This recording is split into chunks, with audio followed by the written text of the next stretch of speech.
السلام علیکم دوستو، میں ہوں محمد محسن اور آپ دیکھ رہے ہیں ہمارا یوٹیوب چینل فیملی ڈاکٹر۔ میں آپ کی خدمت میں ایک بار پھر سے حاضر ہوں۔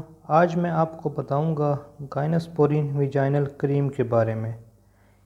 میں آپ کو بتاؤں گا اس کریم کو کس مقصد کے لیے استعمال کیا جاتا ہے۔ جی خواتین، زیادہ تر خواتین کو نہیں پتہ ہوتا کہ اس کا صحیح طریقہ استعمال کیا ہے اور پریگننسی میں اس کا استعمال کس طرح کیا جاتا ہے۔ یہ تمام معلومات آج کی اس ویڈیو میں آپ کو بتاؤں گا۔ ویڈیو کو مکمل دیکھیے تاکہ مکمل معلومات آپ تک پہنچ سکے اور اچھے طریقے سے سمجھ آ سکے۔ گائنوسپورین ویجائنل کریم کی کمپوزیشن ہے کلوٹریمازول۔ کلوٹریمازول ایک اینٹی فنگل ہے۔ یہ ہر طرح کے فنگل انفیکشن میں استعمال کیا جاتا ہے۔ چلیں میں آپ کو بتاتا ہوں کن کنڈیشنز میں گائنوسپورین ویجائنل کریم استعمال کر سکتے ہیں۔ تو اسے خواتین میں ویجائنل فنگل انفیکشن میں استعمال کیا جاتا ہے۔ تو اب آپ کو یہ کیسے پتہ چلے گا کہ ہمیں ویجائنل فنگل انفیکشن ہے یا ہو گئی ہے اور ہم اس کا استعمال کریں؟ تو اس کی کچھ نشانیاں میں آپ کو بتاتا ہوں۔ اگر آپ کو بہت زیادہ ویجائنل فنگل انفیکشن ہے تو آپ کے ساتھ کیا ہوگا؟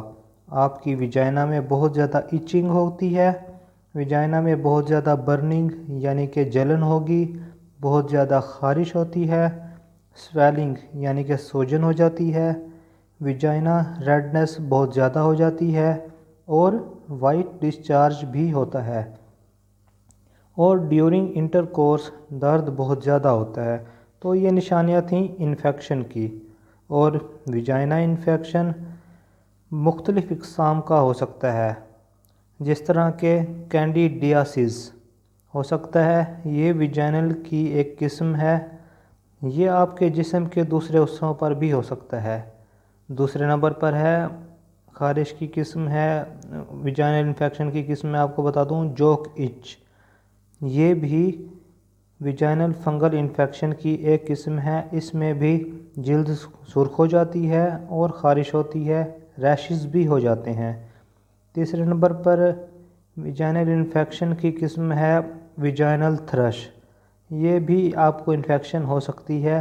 یہ کینڈیڈیاسس سے ملتی جلتی ایک قسم ہے۔ میں آپ کو اب اس کا طریقہ استعمال بتاؤں جو کہ خواتین بہت کم جانتی ہیں۔ تو اس کریم میں ایک ایپلیکیٹر ہوتا ہے۔ اس ایپلیکیٹر کو آپ آدھا کریم میں بھر لیں اور اپنی ویجائنا میں انسرٹ کر دیں۔ غیر شادی شدہ خواتین اس کا استعمال مت کریں۔ یہ حمل کے دوران اسے استعمال کرنے کا طریقہ یہ ہے کہ آپ آدھے ایپلیکیٹر کو اسے بھر کے ویجائنا میں انسرٹ کر دیں اور اسے دن میں ایک بار استعمال کریں۔ کوشش کریں کہ رات کے وقت اس کا استعمال کریں اور 6 دن تک اس کا استعمال کریں۔ آپ کو ایک ہفتے کے اندر آپ کا انفیکشن ختم ہو جائے گا۔ اگر آپ نے دن میں 2 بار استعمال کرتی ہیں تو آپ صرف 3 دن تک استعمال کریں۔ جی خواتین، آپ نے حمل کے پہلے 3 ہفتے اسے استعمال نہیں کرنا۔ یہ اہم بات میں آپ کو بتا رہا ہوں، کیونکہ حمل کے جو پہلے 3 ہفتے ہیں آپ اس کو استعمال نہیں کر سکتے۔ حمل میں ویجائنل ڈسچارج کا بہت زیادہ خطرہ رہتا ہے، یعنی کہ حمل ضائع ہونے کا یا اس طرح کی کوئی اور انفیکشن ہونے کا خطرہ رہتا ہے۔ تو حمل کے پہلے 3 ماہ اس کو استعمال بالکل مت کریں یا اپنے ڈاکٹر کا مشورہ ضرور لے لیں۔ اگر اس کے میں آپ کو نقصان یعنی کہ سائیڈ ایفیکٹ کی بات کروں تو اس کا بہت زیادہ اوور استعمال اگر آپ نے کیا ہے تو آپ کی ویجائنا میں جو جلن ہے اور خارش ہے وہ اور زیادہ بڑھ جائے گی۔ آپ کو لوور ایبڈومینل کریمپس بھی ہو سکتے ہیں۔ جو لوگ اس کریم سے ہائپر سینسیٹیو ہیں وہ اس کا استعمال مت کریں۔ تو دوستو، یہ تھی اس کریم کی خصوصیات، نقصانات اور اس کا طریقہ استعمال۔ تو اگر آپ کو ہماری یہ ویڈیو پسند آئی ہے تو اسے لائک ضرور کریں اور اپنے دوستوں سے بھی شیئر کریں تاکہ ان کا بھی فائدہ ہو سکے۔